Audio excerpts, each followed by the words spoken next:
Chapter 1: The Signal. Dr. Rachel Carter had spent most of her life listening to the silence of space. As one of the lead astrophysicists at the Deep Space Array, her job was to sift through endless streams of cosmic noise, hoping to find something, anything, that wasn't just the random hum of the universe. Most days, that hope seemed foolish. Until the signal came. It was 3:43 a.m. when it hit. Rachel had just finished her third cup of coffee and was about to call it a night when her screen flashed a bright red warning, a color she had only seen during system malfunctions. But this wasn't a glitch. Her pulse quickened. A message. A real one. She quickly adjusted the filters, isolating the signal, making sure it wasn't just another echo of human communication bouncing around Earth's satellites. But it wasn't from Earth. It wasn't from anywhere near Earth. The frequency was unique, precise, unlike any natural phenomenon she had ever encountered. It came from the edge of the Andromeda Galaxy, 2.5 million light-years away. The data kept streaming in, pulsing rhythmically like a beacon. Rachel's hands shook as she opened an encrypted channel to the station's senior team. "I think we just found it.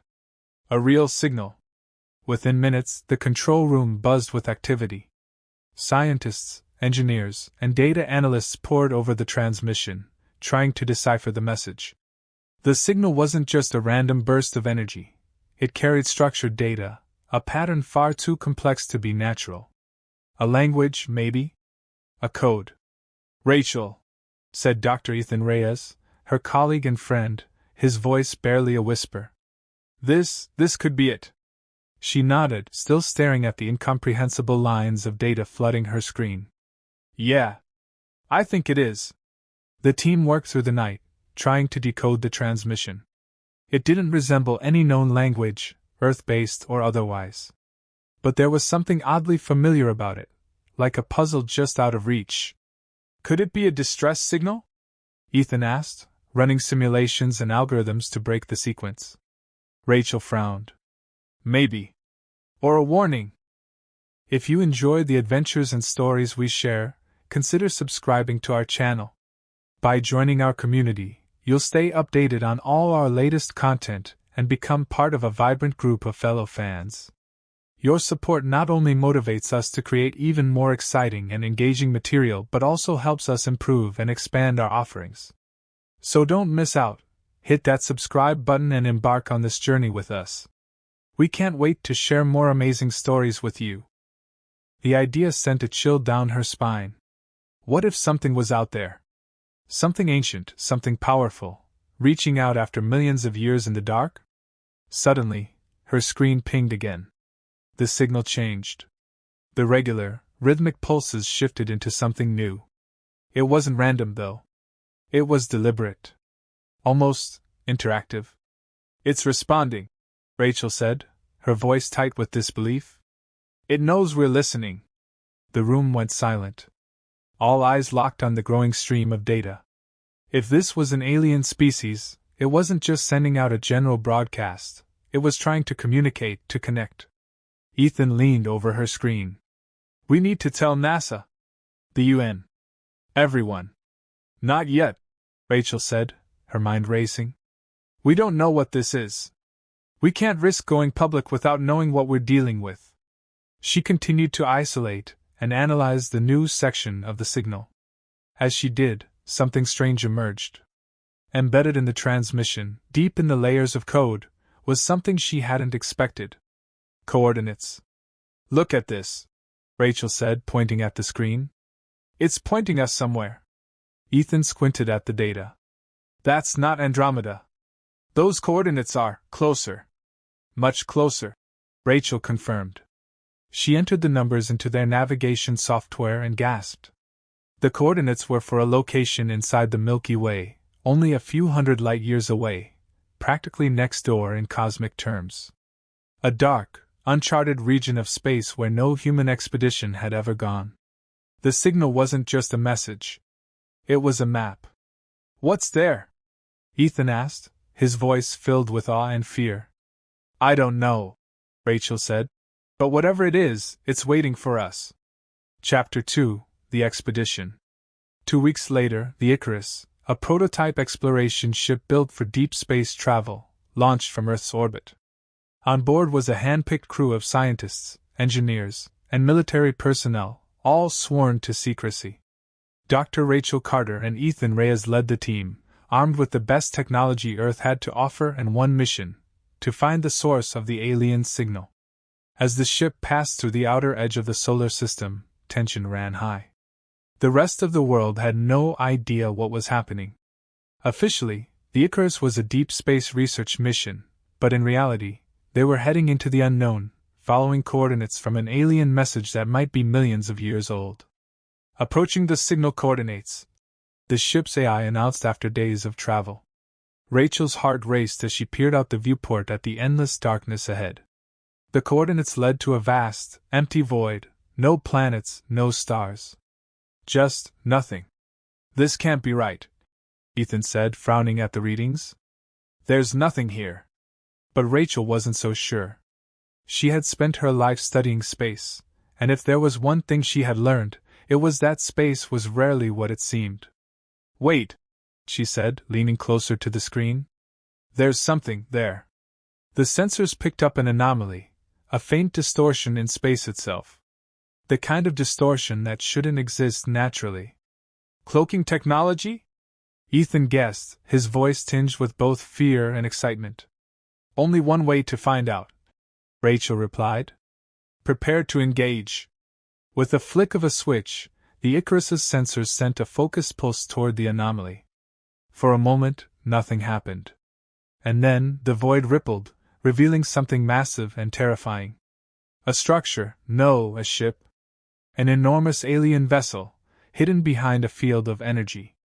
It dwarfed the Icarus, its dark, jagged form stretching out into the void like a beast from a forgotten era.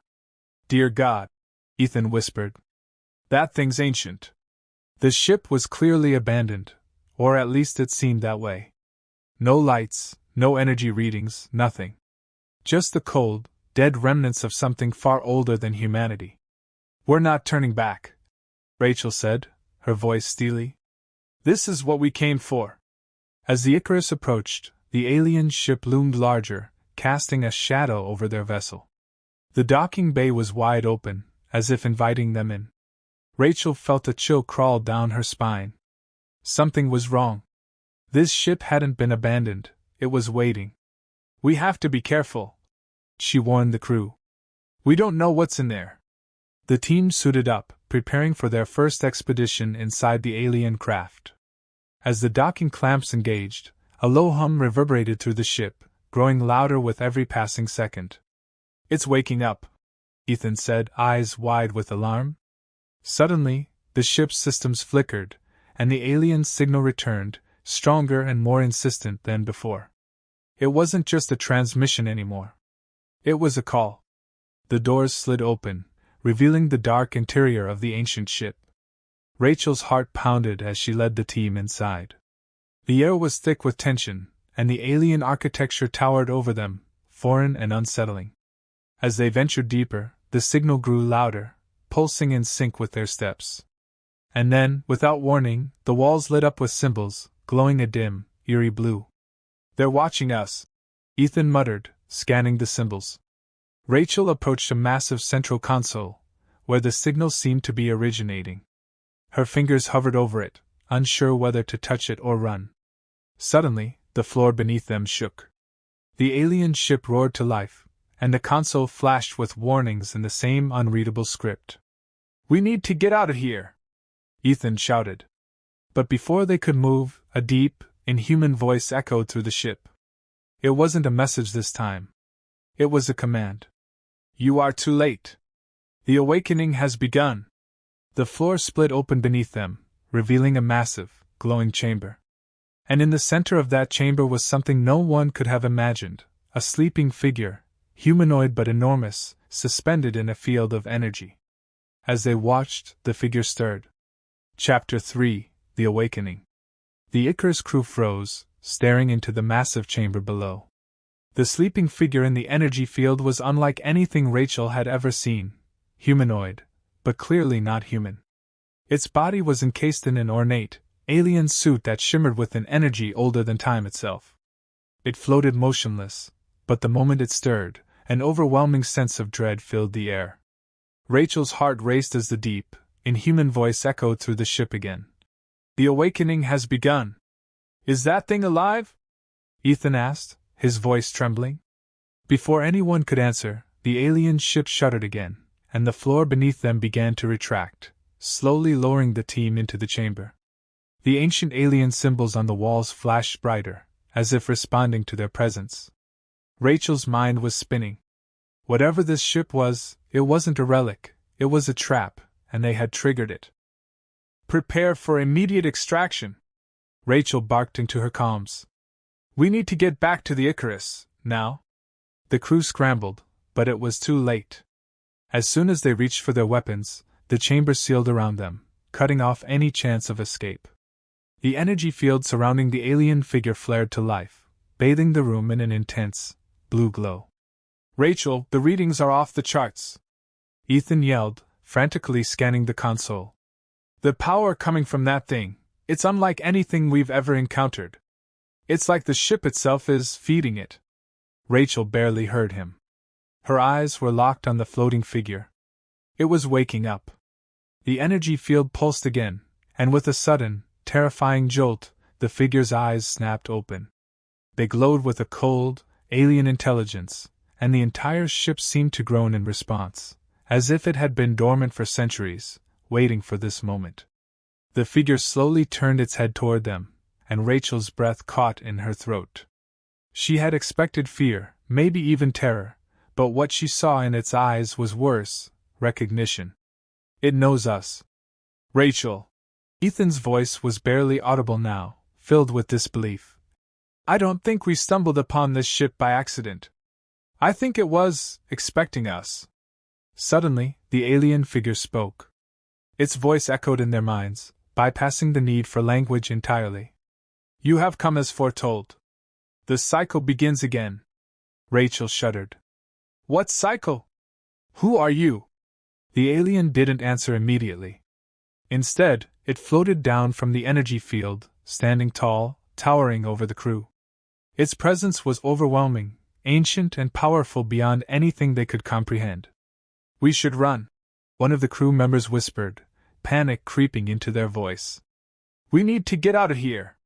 Rachel wanted to agree, but something deep inside her told her it was too late for that. The ship had already sealed their fate the moment they had decoded the signal. I am the last of the wardens. The alien finally spoke, its voice cold and emotionless. Long ago, we were charged with guarding the gateway between realms, keeping the balance. But your kind has disrupted that balance. What are you talking about? Rachel demanded, her voice shaking. We didn't do anything. We're just explorers. The alien's eyes flashed with a dangerous light. Your kind unlocked what should have remained hidden. The signal you intercepted was never meant for your ears. It was a warning, and now you have forced the gate open. Rachel felt the weight of the alien's words crash over her. The signal they thought was a message wasn't a call for help, it was a lock. And they had broken it. Whatever's behind that gate, Ethan said, his voice hoarse, we need to close it. How do we stop it? The warden tilted its head, its expression unreadable. You cannot stop it. The gate will open fully, and when it does, the architects will return. Who are the architects? Rachel asked, feeling the dread intensify with every second. They are the ones who came before. The creators of your galaxy, and the destroyers of many others. The room grew colder. The crew stood in stunned silence, trying to comprehend the scale of what they were hearing.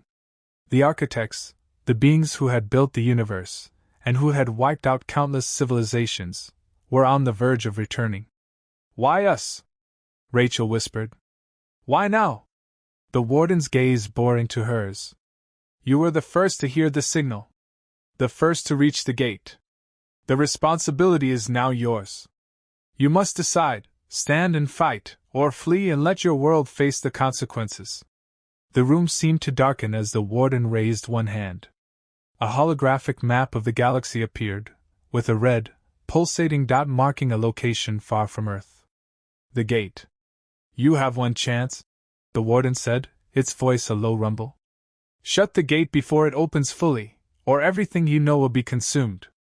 Rachel stared at the map, her mind spinning.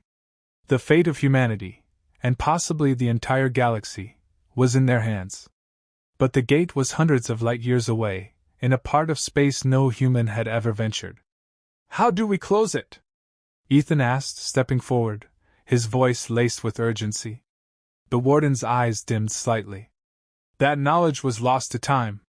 But there is a key, an artifact hidden in the ruins of the first civilization. Find it, and you may have a chance.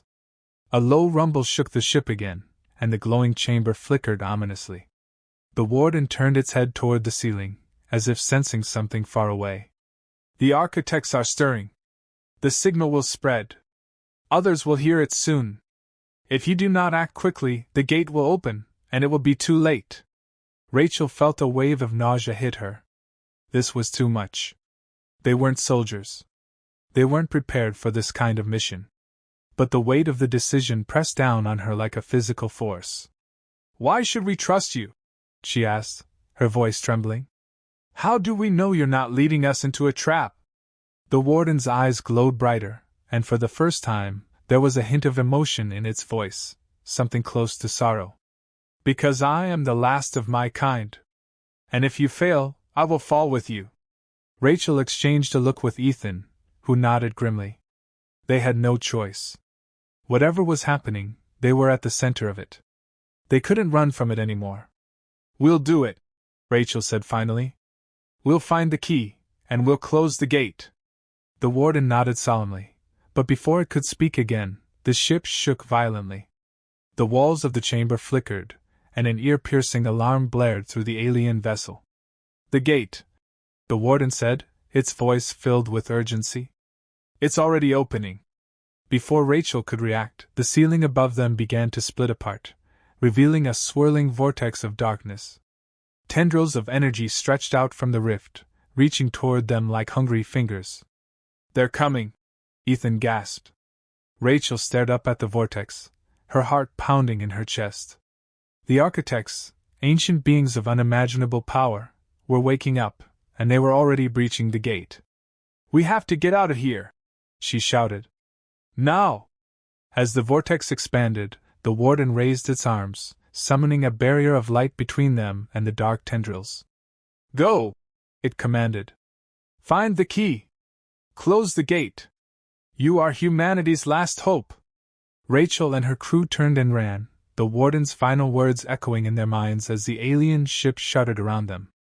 But deep down, Rachel knew the truth. They were running out of time. Chapter 4: The Final Key. The Icarus hurtled through the void, faster than any ship in human history, but the crew knew it might not be fast enough. The swirling vortex from the alien ship still burned in their memories, a dark reminder of the unimaginable forces they were up against. The architects were coming, and the countdown to the end of everything had begun. Dr. Rachel Carter stood at the ship's command console, her mind racing as she stared at the holographic map projected in front of her. It was a map of the galaxy, showing the location of the ancient key the warden had told them about, a relic from the first civilization. It was their only hope of closing the gate before the architects could breach it fully and consume the galaxy. The coordinates lead here, Rachel said, pointing to a system on the far edge of the galaxy. An uncharted world. According to what little data we have, it's a dead planet, no atmosphere, no life. Ethan Reyes, standing beside her, looked grim. If the key is there, it's buried deep. The first civilization died out millions of years ago. This place could be a tomb. Rachel nodded. It probably is. But it's our only chance.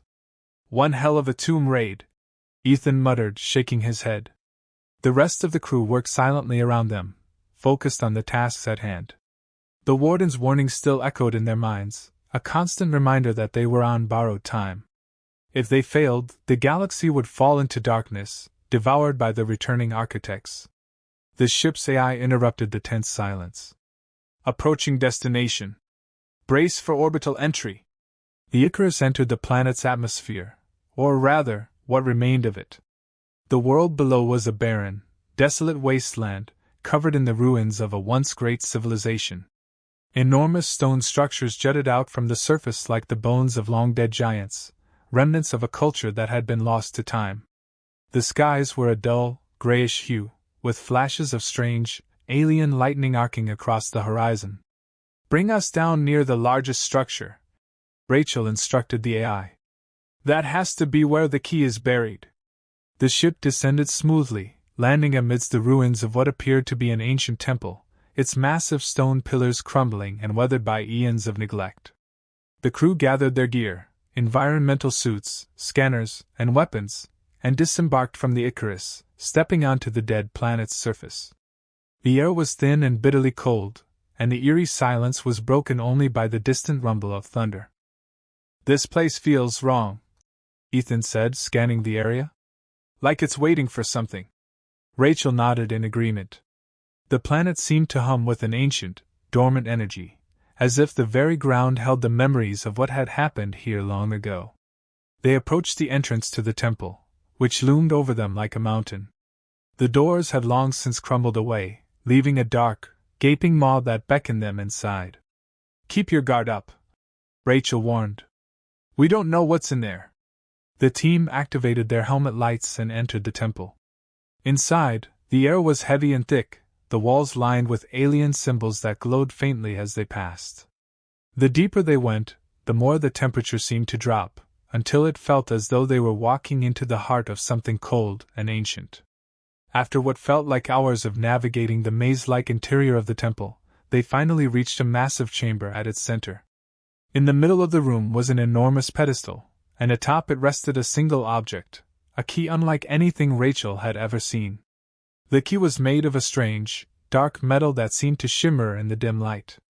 It was covered in intricate symbols and markings, the same as those on the temple walls, but far more detailed and complex. It pulsed with a faint energy, as if it was alive. "That's it," Ethan whispered. "The key to the gate." Rachel approached it cautiously. As her hand hovered over the artifact, she felt a strange sensation wash over her, like the air itself was alive, pushing back against her touch. "Do we just take it?" Ethan asked, his voice uncertain. "We have to," Rachel said, steeling herself. "It's the only way to stop them." With a deep breath, she reached out and grasped the key. The moment her fingers closed around it, the entire chamber trembled. The ancient symbols on the walls flared to life, glowing with a blinding light. A low, ominous hum filled the air, growing louder with every passing second. "We need to move!" Rachel shouted, tucking the key into her suit. "Now!" The team turned and sprinted back through the temple, the ground shaking beneath their feet. The walls seemed to pulse with energy, as if the very fabric of the temple was coming apart. Something was waking up, something they had disturbed by taking the key. They burst out of the temple and raced back to the Icarus, the thunder overhead now deafening, the sky above swirling with dark clouds and flashes of light. "Get us off this planet!" Rachel yelled as they boarded the ship.